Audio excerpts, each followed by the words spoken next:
तो स्टूडेंट, इस वीडियो में हम डिस्कस करेंगे अबाउट कन्वर्जन ऑफ सॉलिड्स के बारे में। कन्वर्जन ऑफ सॉलिड्स एक बहुत इंपॉर्टेंट कंसेप्ट है जिस पर कई बार क्वेश्चंस बोर्ड में पुटअप किए गए हैं। कन्वर्जन ऑफ सॉलिड का बेसिकली सिंपल सा मतलब यह है कि एक सॉलिड को दूसरे सॉलिड में कन्वर्ट कर लेना। तो in this concept, one solid is going to be converted into another solid of different shape or many smaller solids of different shape। यानी कि इस कंसेप्ट में एक सॉलिड दूसरे सॉलिड में कन्वर्ट कर दिया जाता है या फिर बहुत सारे स्मॉलर सॉलिड्स में भी कन्वर्ट किया जा सकता है। मतलब ये कि इस पर्टिकुलर कंसेप्ट में ज़्यादातर क्वेश्चंस में मेल्टिंग के प्रोसेस से हम एक मेटालिक सॉलिड को मेल्ट करके दूसरा मेटालिक सॉलिड बनाएंगे। बाकी कुछ एक में कंसेप्ट वाइज क्वेश्चंस वेरिएशन हो सकता है, मेल्टिंग को हटा करके कोई दूसरा प्रोसेस यूज किया गया होगा। बट बेसिकली जो कन्वर्जन के क्वेश्चंस होते हैं इनमें एक ही कंसेप्ट लगता है, मैक्सिमम टाइम, कि जो वॉल्यूम बिफोर कन्वर्जन है वो इक्वल होगा वॉल्यूम आफ्टर कन्वर्जन के। यानी कि अगर आप ध्यान से देखें तो क्योंकि एक सॉलिड को कन्वर्ट करके दूसरा सॉलिड बनाया जा रहा है तो इसका मतलब दोनों ही केसेस में वॉल्यूम तो सेम ही रहेगा। यही हमारा की कंसेप्ट है और मैक्सिमम टाइम हम इसी को यूज करके कन्वर्जन ऑफ सॉलिड्स के क्वेश्चंस सॉल्व करेंगे। तो सबसे पहला क्वेश्चन जो हम कन्वर्जन ऑफ सॉलिड्स पे कर रहे हैं वो है 3 cubes whose edges measure 3 centimeter, 4 centimeter and 5 centimeter respectively to form a single cube. Find the edge and the surface area of the new cube. यानी कि 3 छोटे क्यूब्स हैं, 3 सेंटीमीटर, 4 सेंटीमीटर और 5 सेंटीमीटर एज के। इसको इन तीनों को मेल्ट करके एक बड़ा सिंगल क्यूब बनाया गया। तो उस बड़े सिंगल क्यूब की एज कितनी होगी और उसका सरफेस एरिया कितना होगा, ये हमें इस क्वेश्चन में फाइंड आउट करना है। तो आप देखिए 3 सिंगल क्यूब्स हैं, एक 3 सेंटीमीटर, एक 4 सेंटीमीटर और एक 5 सेंटीमीटर एज का। इनको अगर हम मेल्ट करके एक बड़ा सॉलिड बनाते हैं तो देखिए ये एक बड़ा क्यूब बन रहा है। अभी इसकी एज हमें नहीं पता तो हम मान लेते हैं कि इसकी एज x सेंटीमीटर है।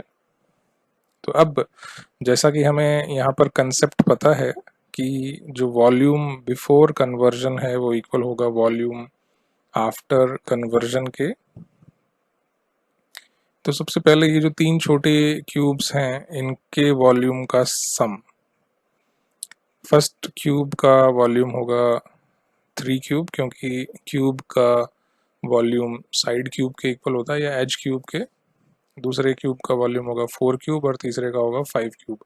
और ये जो बड़ा क्यूब जो दूसरी तरफ बन रहा है इसकी साइड x है तो इसका वॉल्यूम होगा x क्यूब। तो यहाँ पर हमारे पास एक इक्वेशन बन गई, 3 cube plus 4 cube plus 5 cube is equals to x cube.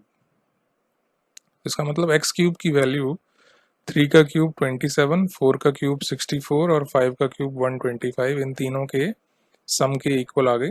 इन तीनों का अगर हम सम करेंगे द वैल्यू इज 216। अब 216 जो होता है वो 6 का क्यूब होता है। तो अगले स्टेप में हम लिखेंगे x cube is equals to 6 cube. तो अब दोनों तरफ क्यूबिकल पावर्स हैं तो इनको एलिमिनेट करते ही x की वैल्यू आ जाएगी 6 सेंटीमीटर। और ये जो 6 सेंटीमीटर है ये x की वैल्यू है। x is the edge of the single cube formed by melting of these 3 smaller cubes. तो इसका मतलब ये जो बड़ा वाला क्यूब जो हमारा मेल्टिंग के बाद बना है इसकी जो एज है वो 6 सेंटीमीटर हो गई। अब दूसरा आंसर जो इसमें निकालना है वो है surface area of the new cube. तो सरफेस एरिया का फॉर्मूला होता है क्यूब का 6 इंटू एज स्क्वायर। तो टोटल सरफेस एरिया हो जाएगा 6 इंटू एक्स स्क्वायर। एक्स यहाँ पर 6 है तो वो 6 इंटू 6 स्क्वायर करेंगे, सिंप्लीफाई करेंगे मल्टीप्लाई करके, the answer is 216 centimetre square. तो ये दोनों हमारे आंसर्स आ गए। नेक्स्ट क्वेश्चन में पूछा है 2 cubes each of volume 64 centimetre cube are joined end to end, find the surface area and volume of the resulting cuboid.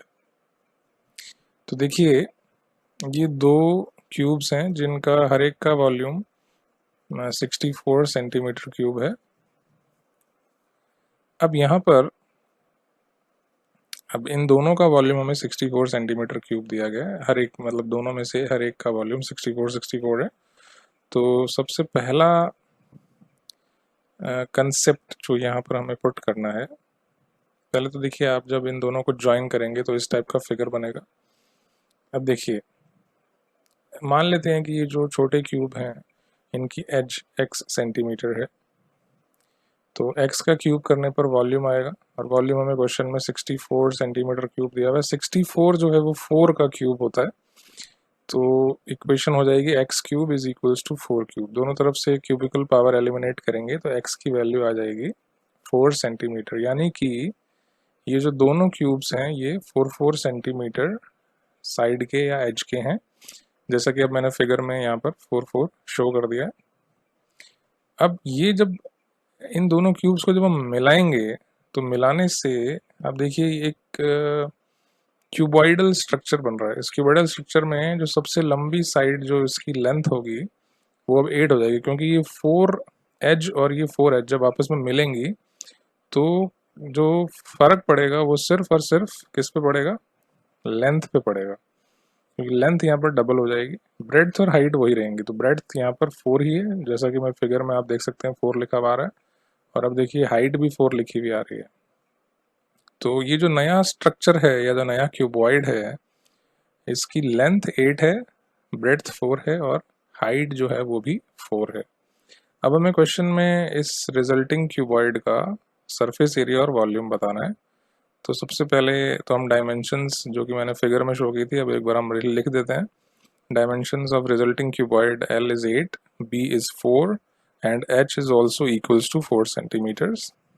तो अब सबसे पहला टोटल सरफेस एरिया निकालेंगे। टोटल सरफेस एरिया का फॉर्मूला होता है ट्वाइस ब्रैकेट में LB plus BH plus LH। यहाँ L, B और H की वैल्यूज पुट करेंगे तो ट्वाइस ब्रैकेट में 8 into 4 plus 4 into 4 plus 8 into 4, 8 4 से 32, 32 और 32 64, 64 में 16 ऐड करेंगे तो आएगा 80। तो ब्रैकेट में आ गया 80 और 80 को 2 से मल्टीप्लाई करेंगे 160 सेंटीमीटर स्क्वायर आंसर आ गया। अब एक वॉल्यूम हमें और निकालना है। Volume is equals to L into B into H. तो यहाँ फॉर्म आंसर हो जाएगा 8 into 4 into 4, that is 128 centimetre cube. So these are the required values of total surface area and volume. अगले क्वेश्चन में पूछा है the diameter of a metallic sphere is 6 centimeter. It is melted and drawn into a wire having diameter of the cross section as 0.2 centimeters. Find the length of the wire. अब देखिए ये concept है, यहाँ पर एक बड़ा metallic sphere है, इसकी डायमीटर 6 है, इसको मेल्ट करके और हमें वायर बनाएंगे जिसकी क्रॉस सेक्शन का डायमीटर जो है वो 0.2 सेंटीमीटर है। तो मेल्ट करने के बाद देखिए इस टाइप की स्ट्रक्चर बन जाएगी। एक वायर की लेंथ कितनी है ये हमें बताना है, लेकिन हमें इसके क्रॉस सेक्शन का डायमीटर दिया हुआ है। तो सबसे पहले डायमीटर ऑफ स्फीयर 6 है तो रेडियस 3 हो जाएगी। तो diameter of cross section of cylindrical wire 0.2 है तो उसका रेडियस 0.1 हो जाएगा। अब जैसा कि हमें पता है कि दोनों केसेस में वॉल्यूम सेम होंगे तो वॉल्यूम ऑफ स्फीयर और वॉल्यूम ऑफ वायर सेम होगा या इक्वल होगा। इसी को हम कंसेप्ट को यूज़ करेंगे। वॉल्यूम ऑफ वायर का पहले फॉर्मूला लगाएंगे। वायर जो है वो सिलेंड्रिकल शेप है, तो सिलेंड्रिकल शेप में हमें पता है सिलेंडर का वॉल्यूम का फॉर्मूला होता है पाई आर स्क्वायर एच। तो यहाँ पर पाई इंटू आर जो कि 0.1 सेंटीमीटर है तो 0.1 का स्क्वायर इंटू एच। एच यहाँ पर लेंथ के इक्वल है तो लेंथ एच की जगह हमने यहाँ पर एल पुट कर दिया है। L is the length of the wire जो कि हमें फाइंड आउट करनी है। वॉल्यूम ऑफ स्फीयर इक्वल होगा 4/3 पाई आर क्यूब के। अब क्योंकि यहाँ पर रेडियस स्फीयर की 3 है तो इसको 4/3 इंटू पाई इंटू 3 क्यूब लिखेंगे। अब इसको अगर हम सिंप्लीफाई करते हैं तो देखते हैं कि इधर तो आ रहा है पाई एल अपॉन 100 और उधर आ रहा है 36 पाई। 100 और पाई को दूसरी तरफ ट्रांसफ़र करेंगे तो लेंथ की वैल्यू आ जाएगी 3600 सेंटीमीटर, जो कि मीटर में इक्वल होगी 36 मीटर के। यानी कि अगर 6 सेंटीमीटर डायमीटर वाले मेटालिक स्फीयर को मेल्ट करके 0.2 सेंटीमीटर क्रॉस सेक्शन डायमीटर वाला वायर बनाएंगे तो उसकी लेंथ 36 मीटर आएगी। अगले क्वेश्चन में अगला कन्वर्जन का जो क्वेश्चन है इसमें पूछा गया है right circular cone of height 12.8 and base radius 3.2 is melted and recast into a sphere, find the radius of the sphere. यानी कि एक मेटालिक कोन है, इसको मेल्ट किया और एक स्फीयर बनाया, तो हमें कोन की तो डायमेंशंस गिवन है, स्फीयर की रेडियस हमें यहाँ फाइंड आउट करनी है। तो मान लेते हैं कि radius of the sphere x centimetre है। अब जैसा कि हमें कन्वर्जन का कंसेप्ट पता है कि दोनों केसेस के वॉल्यूम सेम होंगे, तो volume of sphere is equals to volume of the cone. Sphere का वॉल्यूम 4/3 पाई आर क्यूब होता है, रेडियस हमने यहाँ पर x मानी है तो 4/3 पाई इंटू एक्स क्यूब हो गया। Volume of the cone is 1/3 pi r square H, तो वो 1/3 into pi into 3.2 square into 12.8 हो जाएगा। दोनों तरफ पाई अपीयर हो रहा है तो पाई से पाई कैंसिल हो जाएगा, दोनों तरफ 3 अपीयर हो रहा है तो 3 से 3 कैंसिल हो जाएगा। तो अगले पॉइंट में हम लिखेंगे X cube is equals to 3.2 square into 12.8 upon 4। यहाँ जो लेफ्ट हैंड साइड में 4 था ये दूसरी तरफ ट्रांसफर होगा तो डिवाइड में आ जाएगा। 4 से 12.8 को कैंसिल करोगे 3.2 आएगा, 3.2 और 3.2 का स्क्वायर आपस में मल्टीप्लाई होंगे तो 3.2 का क्यूब बनेगा। तो x cube is equals to 3.2 cube आ गया। दोनों तरफ क्यूब है तो दोनों तरफ क्यूबिकल पावर्स एलिमिनेट करेंगे तो x की वैल्यू 3.2 सेंटीमीटर्स आ जाएगी एंड यही हमारा रेडियस ऑफ द स्फीयर है।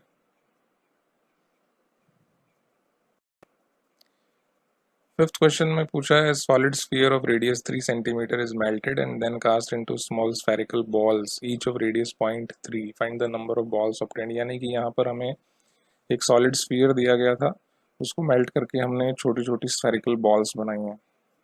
सॉलिड स्फीयर की रेडियस 3 है और जो छोटी स्फेरिकल बॉल्स बन रही हैं उनकी रेडियस 0.3 है। तो अगेन कंसेप्ट वही रहेगा, दोनों केसेस में वॉल्यूम सेम है। अब कितनी बॉल्स बनी है ये हमें नहीं पता, तो सबसे पहले तो मान लेते हैं कि पहले फिगर देख लेते हैं। ये बड़ा फिगर है, इसको मेल्ट किया तो ये छोटी छोटी बॉल्स बन गई हैं। अब कितनी है ये नहीं पता हमें, यही फाइंड आउट करना है। तो मान लेते हैं कि टोटल स्फेरिकल बॉल्स जो बनी है वो n है, तो n बॉल्स का जो वॉल्यूम है वो सॉलिड स्फीयर के वॉल्यूम के इक्वल होगा। तो इसका मतलब volume of the big sphere is equals to n multiplied by volume of one small spherical ball. तो बिग स्फीयर का वॉल्यूम होगा 4/3 पाई इंटू 3 क्यूब, 3 यहाँ पर रेडियस है, और n into volume of one spherical ball होगा 4/3 pi into 0.3 cube, क्योंकि spherical ball की जो रेडियस है वो 0.3 है। अब दोनों तरफ 4/3 पाई मल्टीप्लाई में आ रहा है तो दोनों तरफ कैंसिल आउट हो जाएगा। तो n की वैल्यू 3 क्यूब अपॉन 0.3 क्यूब आ जाएगा। 3 का क्यूब इज 27, 0.3 का cube is 0.3 into 0.3 into 0.3। Simplify करेंगे n की वैल्यू 1000 आ जाएगी। तो इसका मतलब टोटल 1000 स्मॉल स्फेरिकल बॉल्स बनेंगी।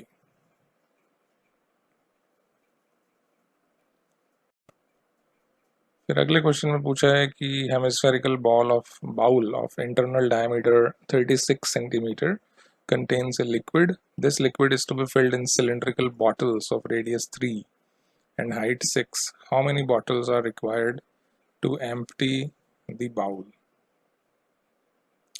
यानी कि एक हेमिस्फेरिकल बाउल है, जैसा कि आपको फिगर में दिख रहा है, जिसमें एक लिक्विड भरा हुआ है।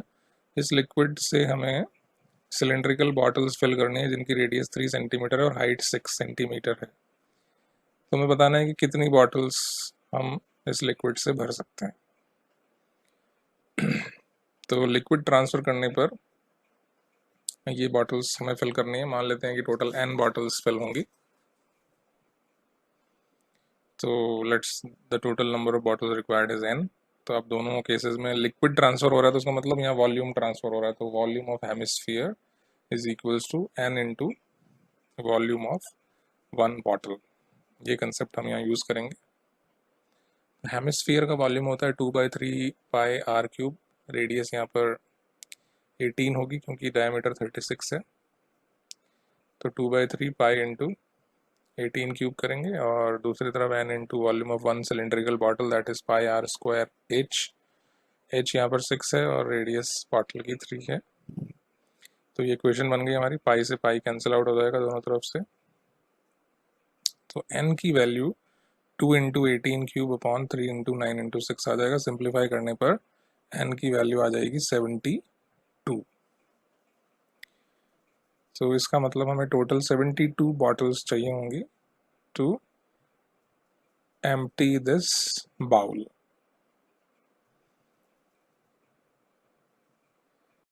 इस वीडियो में हम कन्वर्जन ऑफ सॉलिड के बारे में अच्छी तरह से जान चुके हैं। अगले वीडियो में हम इसका नेक्स्ट पार्ट कंटिन्यू करेंगे। Thank you.